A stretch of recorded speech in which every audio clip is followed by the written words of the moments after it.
हाय मित्रांनो, तुमचं स्वागत आहे स्टडी एक्सप्रेस चॅनलवर. तर आज आपला मोठो काय असणार आहे की आपल्याला पीवायक्यू सॉल्व्ह झाले पाहिजेत आणि एक जे मोस्ट इम्पॉर्टंट क्वेश्चन आहेत ते आपण सॉल्व्ह केले पाहिजेत. थोडक्यात तुम्हाला सांगतो आपण काय काय शिकणार आहे आज. न्यूटनचा पहिला लॉ, न्यूटनचा सेकंड लॉ, न्यूटनचा थर्ड लॉ आपण आज बघणार नाही, नंतर काहीतरी बघू, आणि कन्झर्वेशन ऑफ मोमेंटम. तर पहिला आपण बघूया न्यूटनचा फर्स्ट लॉ. तर न्यूटनचा फर्स्ट लॉ काय सांगतोय? न्यूटनचा first law of inertia. Law of inertia. तर लॉ ऑफ इनर्शिया म्हणजे काय? आता मला ह्यो पेन मोशन करायचा, तर ह्यो पेन रेस्टवर आहे, तर मार्कर रेस्टवर आहे. जर ह्या मार्करला मला मूव्ह करायचं आहे तर काय केलं पाहिजे आपल्याला? मला काय ताकद लावा लागत्या, म्हणजेच काय फोर्स लावा लागतोय. ह्या मार्करला मला डिस्प्लेस करायचं आहे, म्हणजे इथनं मला पुढे न्यायचं आहे तर मला ताकद लावा लागत्या. किंवा ह्यो मोशनमध्ये आहे, फिरायला लागलाय, काय त्याची व्हेलॉसिटी आहे, मला थांबवायचं आहे तर मात्र पण मला फोर्स लावा लागतोय. मग न्यूटनचा फर्स्ट लॉ काय सांगतोय? जर आपल्याला कोणतीही गोष्ट, कोणतीही वस्तू काही असू दे, त्याला मास आहे, त्या वस्तूला जर आपल्याला डिस्प्लेस करायचं असतं ते पण फोर्स लावा लागतोय. कोणतीही वस्तू मोशन मध्ये आहे, त्याला थांबवायचं आहे तर आपल्याला फोर्स लावा लागतोय. न्यूटनचा पहिला law of inertia. Second law काय सांगतोय? जो आपण आता मोशन आपण त्याला फोर्स लावा लागलोय, तो फोर्स कशाच्या बरोबर आहे? त्याचा फोर्सचा फॉर्म्युला काय आहे? F is equal to delta mv upon T. तुम्हाला सगळ्यांनी कटला फॉर्म्युला माहिती आहे, F is equal to ma. हे फॉर्म्युला कसा दिला ते पण आपण बघूया. पण मेन फॉर्म्युला काय? आता फॉर्म्युला तुम्हाला एक्सप्लेन करतो काय formula. F is equal to delta mv upon T. आता F काय आहे इथं? Force, m mass, v velocity आणि t टाइम. तर आता ह्यो फॉर्म्युला आपल्याला डिराइव्ह करायचा आहे. कसा होणार? F is equal to delta mv. तर डेल्टा कशासाठी असतोय? चेंज इन, mv म्हणजे मोमेंटम, चेंज इन मोमेंटम म्हणजे काय? Delta mv. आता सपोज मास m आहे आणि एक बॉडी आहे, स्टार्टिंगला v1 वेलोसिटी चालली आणि नंतर काय त्याची वेलोसिटी v2 झाली. तर डेल्टा mv आपण कसं लिहिणार? m1 m सेम आहे, m1 लिहिले आपण m लिहिले m v2 minus m v1 upon t. F is equal to लिहिला आपण. आता इथं बघा मास सेम आहे, मास तो आपण कॉमन करू शकतो. F is equal to m v2 minus v1 upon t. आता तुम्ही 1D मध्ये आपण शिकतोय ऍसेलरेशन, व्हेलॉसिटी. तर ऍसेलरेशन तुम्हाला फॉर्म्युला काय सांगितलाय? Change in velocity upon time. Velocity per minute, sorry per second, म्हणजे व्हेलॉसिटी पर टाइम आपण घेतोय. म्हणजे v2 upon v1 minus v2 upon v2 minus v1 upon t हे ऍसेलरेशन असते. आता इथं काय? v2 minus v1 upon t ऍसेलरेशन आहे. ही जी आपली टर्म आली आहे हे ऍसेलरेशन आहे. म्हणजे आपला फॉर्म्युला भेटला F is equal to ma. हे झालं. आता हे तुम्हाला जास्त एक्सप्लेन करतो, म्हणजे आपल्याला फॉर्म्युला लक्षात पाहिजे. आता कसा आला काय, म्हणजे काय एवढं आपलं एक्सप्लेन. या फॉर्म्युलावरचे क्वेश्चन सुटतात. या फॉर्म्युला आपण आता हे जो आपण डायरेक्ट फॉर्म्युला आपल्याला क्वेश्चन लय अवघड येतात, म्हणून हे फॉर्म्युला आपण डिराइव्ह केला. त्यानंतर तिसरं जे आपल्याला शिकायचं आहे ते कन्झर्वेशन ऑफ मोमेंटम. आता कन्झर्वेशन ऑफ मोमेंटम आपण केव्हा अप्लाय करू शकतोय? जेव्हा एक्सटर्नल फोर्स झिरो आहे. एक्सटर्नल फोर्स झिरो म्हणजे काय? आता गाडी आपली आहे, गाडी आपल्याला पुढे न्यायची की आपण इंजिनमध्ये ताकद लावतोय? तर तसं नाही. थांबा, एक एक्झाम्पल मला आठवू द्या. आता ह्यो पेन आहे, मी बाहेर याला मोशन करायसाठी बाहेरनं ताकद लावा लागले, बाहेरनं पुढे लावले. पण एखादा बॉम्ब आहे, आता आपण फ्री फायर खेळतो, मी तर फ्री फायर खेळतोय. फ्री फायर खेळताना आपण बॉम्ब टाकला. बॉम्ब जेव्हा फुटतोय तेव्हा आपण त्याला बॉम्बला बाहेरनं काय हातोडी मारत नाही, तो आपल्या पण फुटतोय. म्हणजे आपण एक्सटर्नल फोर्स लावत नाही, आपल्या पण फुटायला ते आतल्या फोर्स मुळे झाला, आपल्या पण फुटलं, ते एक्सप्लोजन व्हायला लागले, आपण काय एक्सटर्नल फोर्स लावत नाही. तेव्हा आपण कन्झर्वेशन ऑफ मोमेंटम असतो. जर समजा आपण एक्सटर्नल फोर्स लावा लागलोय तेव्हा आपण कन्झर्वेशन ऑफ मोमेंटम वापरू शकत नाही. हे पॉईंट लक्षात ठेवा, महत्त्वाचा पॉईंट आहे. जेव्हा आपण बाहेरनं फोर्स लावतोय तेव्हा कन्झर्वेशन ऑफ मोमेंटम आपण वापरू शकत नाही.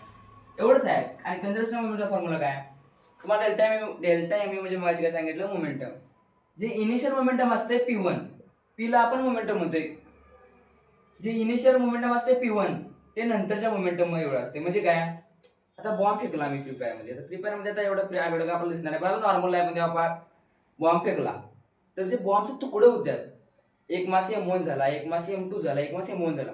बॉम्ब मी फेकला, आता बॉम्ब फेकला स्टार्टिंगला तो रेस्ट मध्ये आहे, त्याची वेलोसिटी काय? स्टार्टिंगला पडल्या तर रेस्ट लाच आहे.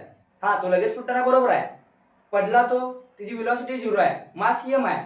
त्यानंतर त्याचा डिवाइड झाला, फुटला तो, एक मास M1 झाला, एक मास M2 झाला, एक मास M3 झाला. म्हणजे हे मास वेगवेगळे होत्यात, त्यांचे मासची आणि व्हेलॉसिटीचा गुणाकारांची बेरीज ही जेव्हा मोशन मध्ये आहे तेव्हा त्यांचे मास इंटू व्हेलॉसिटीची जी गुणाकार आहे तो स्टार्टिंगला असणाऱ्या मास इंटू व्हेलॉसिटीच्या बरोबर असतोय. आता तुम्हाला मी एक्झाम्पल देतो काय. आता मास आहे समथिंग एक मास एम, एक आता बॉम्बचं एक्झाम्पल घेऊया आपण. एम मासचा एक बॉम्ब आहे. तो मी फेकला म्हणजे आता फेकला झाला एवढं काय फेकला आणि तो एक्सपोज झाला फुटला. तिथे एक दोन मास पडलं, एक एम डॅश आणि एक एम टू डॅश. आणि एम डॅश गेला V1 व्हेलॉसिटी, एम टू गेला V2 व्हेलॉसिटी. तर आता स्टार्टिंगला जे एम आहे तिची व्हेलॉसिटी 0 आहे, म्हणजे P1 आपला किती झाला एम इंटू 0, कारण व्हेलॉसिटी 0 आहे. आणि V2 किती झाला, सॉरी P2 किती झाला M1 V1 plus M2 V2. लक्ष द्या, P2 जेव्हा आपण बॉम्ब फेकल्यानंतर तो फुटलाय तेव्हा ते एक्सप्लोजन झालंय, तेव्हा जे फ्रॅगमेंट पडल्यात, जे मास तुटलंय आपलं, त्या परत आता M1 ची व्हेलॉसिटी V1 आहे, M2 ची व्हेलॉसिटी V2 आहे. ह्या मासांची आपण बेरीज केल्या, कारण एवढंच आहे. आता त्यानंतर ह्याच्यावरच आपण काही क्वेश्चन सॉल्व्ह करूया.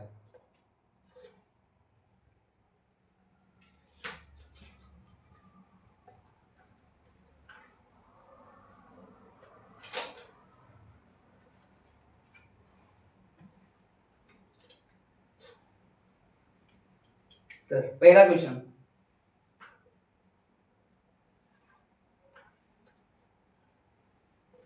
एक बॉक्स आहे, पाऊस पडायला लागलाय.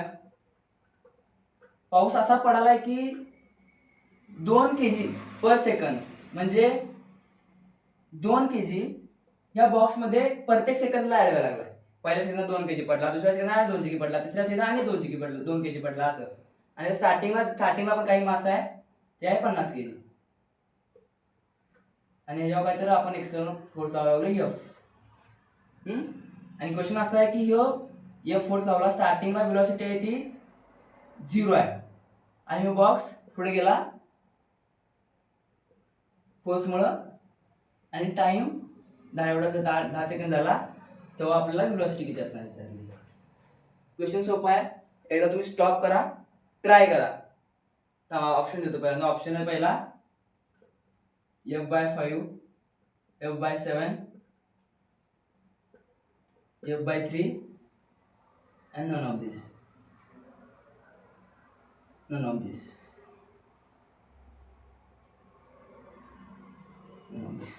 व्हिडिओ स्टॉप करा, ट्राय करा आणि तुम्ही स्वतः जर सोडवलं असा तर व्यवस्थित समजते. आता मी सॉल्व्ह करतो, तुम्ही स्टॉप करा. आता मी सॉल्व्ह करतो. आता बघा, हे आता 2 kg न ऍड व्हायला लागलाय, म्हणजे 10 सेकंद विचारले. आता इथं U 0 आहे तेव्हा T पण 0 आहे. आता T 0 2 पर सेकंदला पडायला, जेव्हा इथे T 1 सेकंद होणार तेव्हा 2 kg ऍड झाला असणार, म्हणजे याचं मास किती झालं असणार 52 झालं असणार. ह्याचं मास 52 झालं, दुसऱ्या सेकंदाला 54 झालं, असं 10व्या सेकंदाला किती होणार. हे 2 kg 10 सेकंद पण किती ऍड झालं असणार 20 kg. स्टार्टिंगचं मास आहे 50 kg. 10 सेकंद होईपर्यंत ह्याचं मास झाला असणार 20 अधिक 50 70 kg. म्हणजे इथं ह्याचं मास किती होणार 70 kg. तर आता आपला फॉर्म्युला आपण मागे घेतला, F is equal to delta mv upon T. तर यात तुम्हाला काय हे लागतंय का बघा, आपल्याला मास आहे, स्टार्टिंगचा मास आहे, नंतरचा मास आहे, टाइम आहे, व्हेलॉसिटी फक्त हितली माहिती आहे, हितली माहित नाही, हे आपल्याला काढायचे आहे. F माहिती आहे आणि आन्सर पण F मध्ये आहे, आरामात करू शकतो बघा. F is equal to delta mv, m2 v2 minus m1 v1 upon T. तर m2 आपण इथे कुठे गेला, हे आपण कशी फॉर्म्युला बघितला आपण. m2 नंतरचा मास, v2 ही व्हेलॉसिटी. तर इथं आपण v घेतला, त्याने v विचारला, आपण इथे v घेतला एक. आणि ह्या आता स्टार्टिंगला v1 म्हणजे u, स्टार्टिंगला v1 म्हणजे इथे स्टार्टिंगची व्हेलॉसिटी ही किती आहे 0, म्हणजे इथे किती आलं 0. स्टार्टिंगला मास किती आहे 50.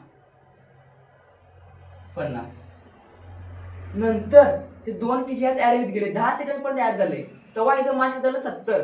जेव्हा V स्पीड येतंय तेव्हा त्याचं मास असतंय 70 के जी. जिथं आपण 70 केलं. आणि टाइम इथं T0 आहे, इथं जाऊ पण 10 सेकंद झालाय, म्हणजे टोटल जो टाइम झालाय तो 10 सेकंदाचा आहे. हा, आता इथं 0 आहे, ही टर्म 0 होणार, म्हणजे F इक्वल टू काय आलं 70V/10. आता बघा आपल्याला पाहिजे V, 0 0 कॅन्सल केलं, V पाहिजे 7 इकडे आणलं, V is equal to F/7. सोपा होता. तर दुसरा प्रश्न खतरनाक आहे, सांगतो बघा. पहिल्या क्वेश्चन मध्ये काय व्हायचं, मास 2 के जी ऍड व्हायचं, इथं मास कमी व्हायला लागले. कसं बघा, एक बॉक्स आहे किंवा एखादं पुढे कुठली गाडी आहे, काय पण आहे, काय बॉक्स आहे जरा, त्याचा मास आहे M, त्यात पाणी भरलं. क्वेश्चन बघा कसं काढतात. मास M आहे पाण्यासकट, तेव्हा ही व्हेलॉसिटी पुढे चालली. मास M आहे, इथनं खाली काहीतरी पाणी पडायला लागले, M0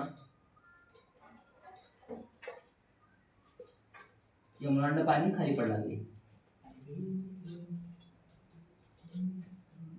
पाणी खाली पडायला लागले.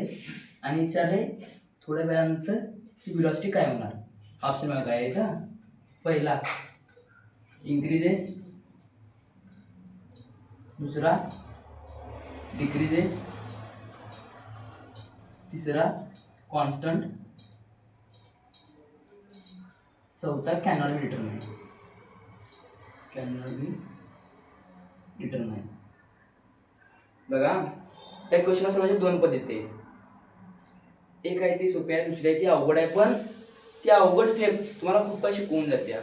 ती अवघड स्टेप तुम्ही शिकणं महत्त्वाचं आहे. ती सोपी स्टेप काय, तुम्ही पेपरला क्वेश्चन सॉल्व करशीला त्या येणं, पण जे तुम्हाला त्या सेकंड स्टेपनं जे तुम्हाला कॉन्सेप्ट क्लिअरच होणार आहे की नाही, तो महत्त्वाचा आहे. कारण ते तुम्हाला फिजिक्स की नाही फील केलं पाहिजे, फील एखादी बॉडी पडा तुम्हाला असं फील झालं पाहिजे, समजा फील झालं पाहिजे. बघा आता हे काहीतरी वेळ स्टार्टिंगला असे असणार की हे M0 पडा लागले, म्हणजे M0 आतच आहे काय, म्हणजे जे टोटल मास Mच आहे, तेव्हा हे V न पुढे चालले, म्हणजे P1 स्टार्टिंगला तिची मोमेंटम किती आहे, M इंटू V. आता हे M इंटू V न पुढे चालले, मोमेंटम V आहे. जेव्हा हे M0 खाली जाते, यातनं M0 खाली पडलं काय, तेव्हा M0 समोर काय होते बघा, ट्रेनमध्ये बसलायचा, ट्रेनमध्ये समजा तुम्ही आता काहीतरी व्ह्यू व्हेलॉसिटीने पुढे चाललायचा, ट्रेनची स्पीड जास्त व्ह्यू व्हेलॉसिटीने पुढे चाललायचा, आणि खिडकीतनं बॉल बाहेर टाकलासा, काय होणार बॉलचं, जरा विचार करा त्या बॉलचं काय होणार. व्ह्यू व्हेलॉसिटीने तुम्ही पुढे चाललायचा, तो बॉल पण तुम्ही टाकलासा की नाही, आता मी इथनं बॉल खाली टाकला, हाय असं लाईन खाली जाणार नाही, त्या बॉलला पण काहीतरी व्हेलॉसिटी येणार, आणि ती व्हेलॉसिटी की नाही त्या ट्रेनच्या बरोबर असते. कधीतरी की नाही कधीतरी ट्रेन कुठं तर गाडीत बसलासा की नाही, बॉल टाकून बघा खाली, हाय त्याचा जिथं सोडला तिथं पडत नाही, त्या बॉलला पण काहीतरी व्हेलॉसिटी येते, ती त्या ट्रेनच्या व्हेलॉसिटीच्या बरोबर असते. मग इथं काय होणार, हे व्ही व्हेलॉसिटीनं पुढे चाललंय, म्हणजे M0 हे खाली चाललंय, हे M0 खाली चाललंय, याला पण व्ही व्हेलॉसिटी येणार. मग आता P2 काय होणार बघा, त्यातनं M मधनं M0 गेलंय, त्याला पण ही व्हेलॉसिटी भेटली, तो बॉक्स आहे, बॉक्स पण व्ही न पुढे चाललाय, म्हणजे P2 काय येणार. तर बॉम्बचं आपण तुम्हाला उदाहरण दिलेलं, बॉम्ब फुटतोय, दोन वेगवेगळे मास पडतात, दोन वेगवेगळे फ्रॅगमेंट पडतात, दोन्ही पण मास आणि त्या रिस्पेक्टिव्हली मासांची व्हेलॉसिटी, त्यांचा गुणाकारांची बेरीज हे दुसरं असते, दुसरं मोमेंटम असते. मग इथं खाली मास पडत्याल त्याचं मोमेंटम प्लस आत मास असेल तर मोमेंटम असणार P2. मग आता बघा P2 हे M0 इंटू V प्लस, आता हे M नसणार कारण हे M मध्ये M0 गेलंय, म्हणजे हे M मायनस M0 असणार. हे लय महत्वाचं आहे, आणि हे ब्रॅकेटमध्येच टाकायचं का, आता हे बघा M मायनस M0 आणि गुणून तुम्ही V पुढे केलं सा, V इंटू M0 ऍड करू शकत नाही सा, तुम्हाला पहिला वजाबाकी करावं लागते, मग V सगळं गुणायचं असते. लक्षात ठेवा, ब्रॅकेटमध्ये टाकणं गरजेचं आहे. मग हे व्हेलॉसिटीने पुढे चालले. आता तुम्हाला P1 माहिती आहे, P2 माहिती आहे काय, आता काय विचारलं या व्हेलॉसिटीवर काय चेंज होईल? हे व्ही आपल्याला माहिती आहे काय? चुकीच लिहिलं मी इथे, व्ही हे आपल्याला माहित नाही. कारण काय विचारलं नंतर किती असणार व्हेलॉसिटी, ते नंतरचं व्ही आपल्याला माहित नाही. याला आपण काय व्ही नॉट घेऊया. हे आपल्याला काढायचं आहे. अहो वाढेल कमी होईल कॉन्स्टंट राहील का आपण काढू शकत नाही. बघूया काय P1 is equal to P2 असते. P1 is equal to P2 असते. आपल्याकडे P1 आहे P2 आहे, पुट करून बघूया. P1 किती आहे m into V is equal to P2 किती आहे m नॉट व्ही प्लस ब्रॅकेटमध्ये मी सांगवले महत्वाचा ब्रॅकेटमध्ये plus m minus m not into V not. आता व्ही नॉट कमी होणार का जास्त होणार काढायचं आपल्याला. बरं व्ही नॉट काढणार काढायचा आहे. व्ही नॉट इकडे बाकी सगळ्याला इकडे आणूया. हे प्लस आहे पहिल्याकडे मायनस लावूया. हे पुस्तक मी वरचं त्या जागा नाही केला. हे प्लस आहे इकडे मायनस केलं. M V minus M not V is equal to खाली घेतो जरा प्लसमध्ये आहे ब्रॅकेटमध्ये M minus M not into V not. हे पुस्तक मी आता इथं आले व्यवस्थित पुस्तक.